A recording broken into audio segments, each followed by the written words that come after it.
GDR ulkoradalla. Marita Koch, kokenut, erittäin kokenut, kova kilpailijatar Hankin Ashford, Gör, Koch. Siinä tämän kilpailun suosikit, eli radat 2, 4, 8 ja sitten peukut pystyyn Helina Marjamaan puolesta, joka on tehnyt jo erinomaisen historiallisen teon selviytymällä tänään loppukilpailuun. Ja toisella kertaa päästään matkaan. Ashford sai mielestäni ei... So, you think you know the greatest female athletes in all of athletics history? Or do you?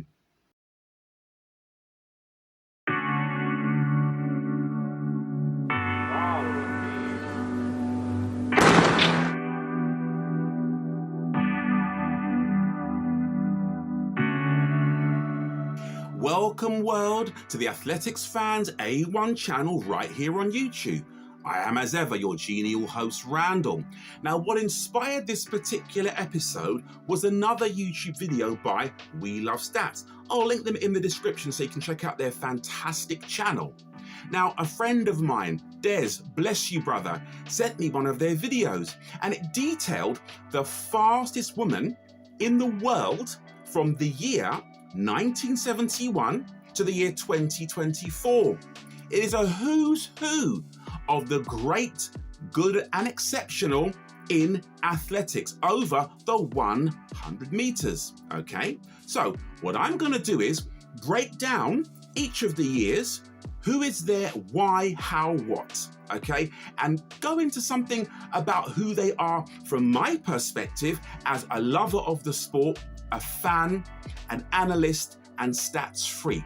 It's that simple. So we're gonna go probably in about 2 or 3 videos. This will be part 1 for sure, of maybe about 2 or 3.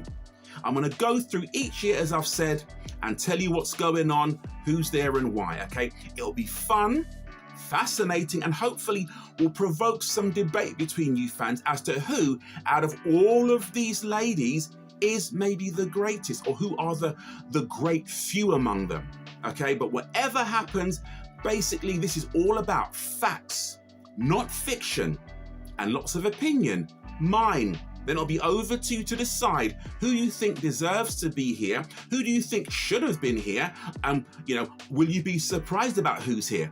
Possibly, but you know what? They're all here on merit because at one time, they were the fastest women in the world for that year. It's that simple. Let's get into this. Number 1, Renate Stecher from the former East Germany, born 12th of May 1950. Now, she was number 1 for 3 consecutive years. No mean feat from 1971 to 1973. I'm now going to break down her career, letting you know the most pertinent and fascinating facts about her career. Okay, in 1972 in Munich, she did the Triple Crown of sprinting. Basically, the 100, 200 meters and the 4x1 relay. Okay, that's very rarely been done in Olympic competition. I believe Wilma Rudolph did it, the late great lady of the track, in 1960 in Rome.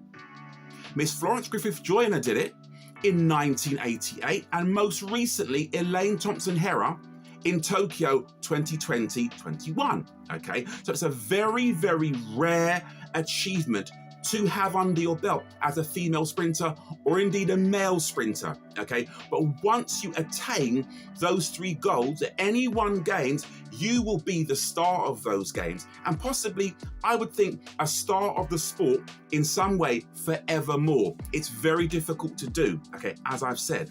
So that was her in Munich, okay? She also won 4 European golds and 4 silvers, as in the regional or continental European championships.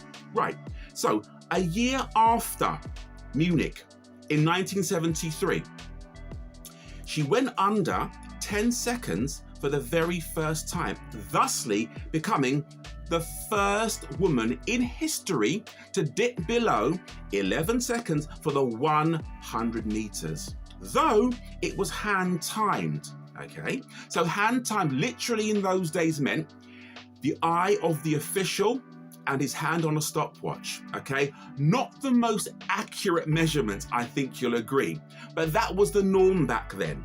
So officially she was the first woman to do that. However, it was done electronically some years later by a lady who you probably will know if you're an athletics fan. She is indeed legendary in the sport, but more about her later.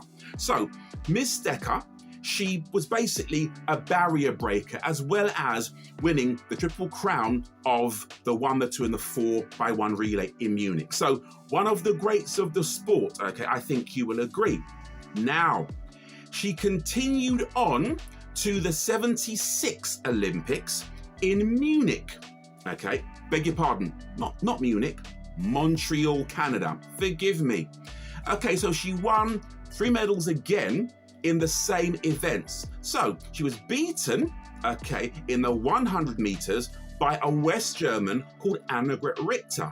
Okay, she came 3rd over the longer sprint. Okay, now in the longer sprint, the 200 meters, 5 German women, okay, a mixture of East and West Germans, took the first 5 positions. Okay, now when the relay team took to the track, they also beat their deadly rivals West Germany to the gold, okay, because West Germany won the 4x1 in Munich. So basically the GDR, as they were known, got revenge 4 years later, okay. So once again, a very, very successful Olympic Games for Ms. Stecher, running for East Germany, okay. Now, on that team was a lady called Marlies Elsner. Okay, and I think if you are an athletics fan like myself, you'll know exactly who that was. So that was when Marlies got her very first Olympic gold medal, okay, in Munich as part of the victorious 4x1 team. Okay, so when we speak about any East German athlete, we have to speak about the simple fact that in the GDR, all athletes representing East Germany had to take part in the state-sponsored doping program, okay, that was part of being an East German athlete, a swimmer, gymnast, a cyclist, whatever, okay. The state demanded that all of their athletes were chemically enhanced in order to represent the GDR. Simple fact. Now we know this why, because after the fall of the Berlin Wall and after the Iron Curtain came down, Stasi files were found. And after they were found and analysed, okay, it was discovered that athletes from all sports were given particular types of performance enhancement. The dosages, the dates, names, places. There's one thing that totalitarian regimes do better than anybody else, and that is taking notes and surveilling people, okay? So basically, everybody was watched. Everybody was written up. Everybody had a dossier on them, not least the athletes, detailing the doctors, the dosages, what, where, and how, okay? That is a simple fact. So, in speaking about Ms. Stecher, I deliberately spoke about what she did first as an athlete. Then I had to mention the GDR state-sponsored doping program, because at the end of the day, once again, when you speak of any former East German athlete, you must speak about this, because this was something they had to take part in. Some didn't know, because sadly, they did enhance, shall we say, children, you know, in their early teens, who would have been none the wiser about the vitamins that they were taking. And often they were duped into taking things because they were young, for one, at these special boarding schools dedicated to sport, okay, where all their needs were looked after, sporting and otherwise, and educationally. But the coaches there made sure all of the children fell into line with the government's plans for them to represent their country. So sad, sinister, shady, but all part of the GDR regime. So though Ms. Stecher's achievements are pretty much unmatched, I would say, in many ways, we have to assume she was chemically enhanced to the point where she could do what she did and almost guarantee victory. Moving on. Right, number 2. Number 1 in 1974, so we've gone from 71 to 74, okay? Now the number 1 female 100-meter runner that year was one Irena Szewinska. Now I apologize to all of my Polish viewers, but I tried my best to get that name right, okay? And I will endeavor to get it right as I talk about her. Once again, an athlete that came to prominence in the 70s, right off the heels of Renate Stecher. Now, in my humble opinion, she must be one of the greatest, if not the greatest, Polish Olympian or sportsperson ever, but more about that later. Now, she was born 24th of May, 1946, and unfortunately is no longer with us, for she passed on the 29th of June, 2018, okay? She was born, though, in the Soviet Union, died in Poland. She won a total of 7 Olympic medals, including 3 golds and 7 in total. Now, here I think is her most fascinating and impressive claim to fame. Mrs. Szewinska. She's the only athlete in history, male or female, in track and field, to have held the world record in both the 100, the 200 and 400 meters. Nobody has come close to that since, okay? People have been world class at those 3 events. For example, Wade van Niekerk from South Africa. I believe he's run under 10 seconds in the 1, under 20 seconds in the 2, and under, of course, 44 in the 4, where he's world record holder. But actually, to break the world records in all of those 3 in one career is exceptional. Mrs. Szewinska was that and a whole lot more.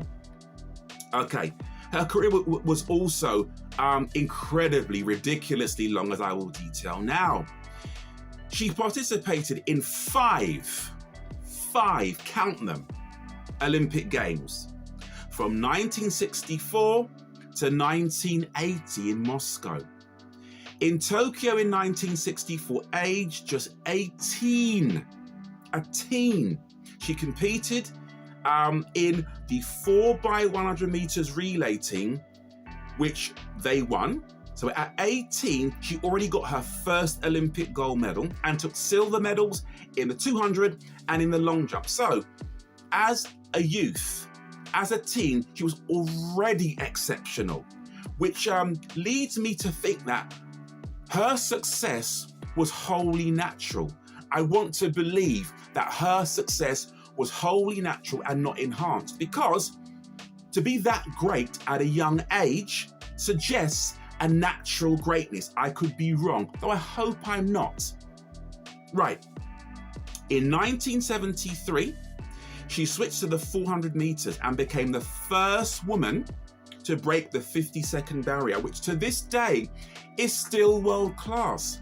Today, as a woman, to break the 50-second barrier over the 1-lap sprint means you're world class. She did so in 1973. As of the recording of this video, that's 52 years. There are some female athletes today who will run their entire career in, the 21st century and still not break the 50-second barrier. The ones that we consider the greatest will go well under that, into the 48s, and one day, hopefully, the 47s, and break the world record. But for now, it's still world class to this day, and this lady did it in 1973. Okay, so in the 400 meters, she won the gold in Montreal with a world record time of 49:28, which is still world class to this day. Okay, very few women running now can say they've run under that time. There's only a handful, so that is how exceptional Miss Szewinska was. Right, let me crack on. Now, the thing about this lady was that she was incredibly versatile. Yeah, she basically could do all of the sprints. The only person that I can think post her wonderful career that did anything like that was the great British sprinter Kathy Cook, who at one time was the British record holder at the 1, 2 and the 400 meters, and I believe both relays as well. So it's an exceptional human female and human being, period, who can excel at all of the sprints in that way. So Miss Szewinska, you are indeed and remain one of the greatest female sprinters that the sport will ever see, and I believe the greatest sports person that Poland will ever produce. Now, of course, the Poles have a great tradition of sport. Right now, Robert Lewandowski is one of the greats in football. You've got great Polish ski jumpers and skiers and also runners as well. But none of them come anywhere near, in my opinion, Miss Szewinska, who did all I mentioned, and from the age of 18, from 64 right the way through to 1980. So a worthy, very worthy addition to this list. And like I said, she was number 1 in the world in 1974 for 1 year with a PB of 11.13 seconds. Okay, let's crack on. So we've gone from 1971. We're about to land in 1975. Now here's the first Brit on this list. Yay, because of course, my accent, I'm very British. You know this. So I'm really glad to see that Andrea Lynch is representing very nobly and ably Britain for the first time in this list. So in 1975, Andrea Lynch ran 11.16 to be the quickest woman in the world over the 100 meters in that year. Okay, so a bit about Ms. Lynch for you. Okay, so Andrea Joan Karen Lynch, okay, sprinter representing Britain, okay, was born in Barbados, okay, my fatherland, big up Barbados, on November the 24th, 1952, and moved like an awful lot of people, including my parents at that time, from the Caribbean to the UK for a better life. Of course, Andrea was very talented. Okay, so she went on to represent Great Britain at 2 Olympic Games, Munich and Montreal, 72 and 76, where she was a semi-finalist in the 100 and 7th in the sprint relay. Okay, now that was her very, very first appearance, Munich. Then she went on and she won a bronze medal at the 74 European Champs, okay, in the 100 meters, okay, and won double silver medals in the 100 and the 4x1 at the Commonwealth Games in 74. So it was a good year for her, okay. Now, she was the former British record holder in the 100 meters. Now, 1974 was a great year for Ms. Lynch, okay. She won a bronze medal in the 100 meters and also won 2 silvers in the 100 and the 4x1 at the 74 Commonwealth Games. She was a British record holder, okay, with a hand-timed best of 10.9. And also in 1974, she ran her best, which made her eligible for this list, okay, of 11.16 seconds in 1975, as I mentioned. Okay, her best time over the 200 was 23.15. Now, after Andrea retired, she founded an organization called Kids Are People Too, okay, a community charity organization which basically provided opportunities for underprivileged kids via sport and various creative and sporting activities. So after a great career representing Great Britain, Andrea went on to be of service to her wider community. So a very admirable, post-athletics career, and a great career as well, where she was the number 1 in 1975. So Andrea, wherever you are, thank you for representing Great Britain in such a stellar fashion. And, you know, then going on to be of service to your community. You are indeed a fine lady. And one day I hope to have you on this show and to find out more about you and what, you know, what athletics was like back in the early to mid 70s. So yes, you're the first Brit, so thank you for all that you've done. And yeah, wonderful. It's so I'm so glad as a Brit to be able to you know, introduce the first Brit on this particular list. So wonderful. Right. So number 4 on this list. So we've gone from 1971 right through to 1976. Now, our first and I believe only West German sprinter on this list. Now we know that during the Cold War, Germany was split into East and West Germany. The rivalry between those two parts of Germany was incredibly fierce and played out in sport. Okay, now Miss Annegret Richter, number 1 in the world in 1976, an Olympic year, a PB of 11.1 seconds, okay? Born 13th of October, okay, in West Germany, as I've mentioned, okay? And she has the distinction of being the 1976 Olympic 100 meters champion. I'm going to go into some details now about her career. Now, at her first games in Munich, she finished 5th in the 100 meters. You know, and of course, you know, in front of a home crowd. So that must have been thrilling for her to do, though she didn't win, but I'm sure she tried her best to. Now, with the relay team, they ran a new world record at a home Olympic Games, beating East Germany. So that was a major coup for West Germany to beat their bitter rivals, East Germany, in what is one of the great events of the athletic program in the Olympic Games, and still is to this day. Right. So now, in terms of the next Olympic Games where she was victorious and basically the fastest woman there's ever been, and I'll get into details of that now. So just before the Olympic Games in 76, everybody's attention, the favourite was another West German, okay, called Inga Helten. Now, she set a world record of 11:04 just prior to the Games. Now, in the final of the 100, okay, this is where things get very interesting, actually, because, of course, the lady that I first mentioned, Renate Stecher, was there. So basically, it was between 2 West and 1 East German legend, and somebody that had great potential but hadn't fulfilled it yet. So I will let you know how things panned out. So Inga Helten, she set a new world record of 11:04 just prior to the Games. Okay. Now Richter beat the defending champion Renate Stecher of East Germany, who I've just mentioned, in the first round of the 100.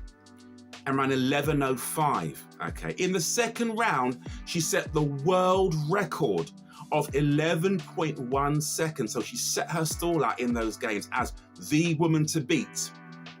In the semi-finals, she did that. And in the final, Richter, Stecher and Helten finished within 1 meter of each other. So it was a very competitive race and almost a blanket finish. But as Annegret Richter was the world record holder and the in-form athlete, of course, she was the one who took the Olympic title, one of the blue-ribboned events of the Olympic Games. Now, 3 days later, she won a silver in the 200 meters and another one in the 4x100 meters relay.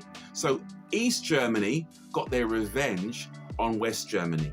Now, I can't stress enough how fierce that rivalry was, because you had two nations effectively from one, both trying to show the world how great their version of Germany was. Okay, so it was an ideological war as well as a sporting war. So no doubt that when one would be victorious over another, the respective governments and regimes were very, very proud and pleased, when it came to their athletes, bringing glory to their nations in that way. But yeah, it was an extremely fierce and bitter rivalry between the two Germanys at that time. So Ms. Richter, she retired after the boycott of the Moscow Games. Now, if you don't know, I'm about to tell you. Now, a lot of Western nations, including most notably America, okay, under the leadership of Jimmy Carter, decided to boycott the Moscow Games in 1980 due to Moscow's invasion of Afghanistan. Okay, so the Russians invaded Afghanistan, probably, I don't know specifically why, but of course it probably was to quell some kind of movement politically going on in Afghanistan, okay, which geographically, of course, as we know, is much nearer to the former Soviet Union than, of course, it is to America, okay? So, for whatever reason, the Russians invaded Afghanistan, and there was basically international condemnation, okay, which culminated in the Americans, headed by Jimmy Carter, saying, okay, well, we're not going. And a lot of Western governments followed suit. West Germany, most notably as well, okay? But Britain, thankfully in many ways, and I believe Margaret Thatcher was our leader then, they decided to send a team to Moscow. Now, careers were altered, careers were possibly destroyed because of this boycott, because, for example, Ronaldo Nehemiah was clearly the #1 high hurdler on planet Earth at that time, who was the red-hot favourite to be Olympic champion in Moscow, couldn't go because of the boycott, and never really fulfilled his potential. So an awful lot of careers were derailed and destroyed by the boycott. So one can argue, should politics infect sport in this way? That's a debate for another time, but certainly in this instance, it affected careers at the highest level. But of course, the games went ahead. So as West Germany boycotted the Olympics in Moscow, Ms. Richter retired. Now, according to my research, she won 28 national West German titles, plus her Olympic medals that I have detailed, and the blue ribbon event, even now in athletics at the Olympic Games, the women's 100 meters title. And that is why she's here. And the year she did that, as I mentioned, she almost broke the magical world class in female sprinting 11-second barrier for the event. So a great athlete with a great career, and a very, very worthy addition to this list.